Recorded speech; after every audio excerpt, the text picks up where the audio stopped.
నమస్కారం సుప్రభాత ఘంటారావానికి స్వాగతం ముందుగా ప్రధాన అంశాలు భూకంపంతో చివురుటాకులా వణికిన ఇటలీ వందలాది ఇళ్లు ధ్వంసం 159కి చేరిన మృతులు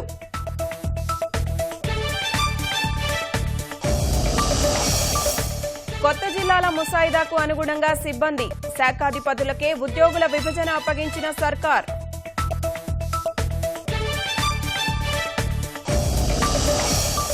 నేటి నుంచి నాగార్జున సాగర్ ఎడమ కాల్వకు నీరు 6 తడి పంటలే వేసుకోవాలని ప్రభుత్వం సూచన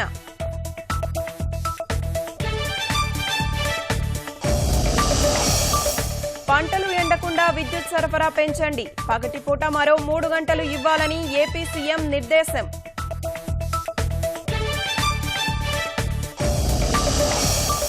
బెజవాడ మెట్రో భూసేకరణకు త్వరలో నోటిఫికేషన్ 2 ఏళ్లలో తొలి దశ పనులు పూర్తి చేసేలా అడుగులు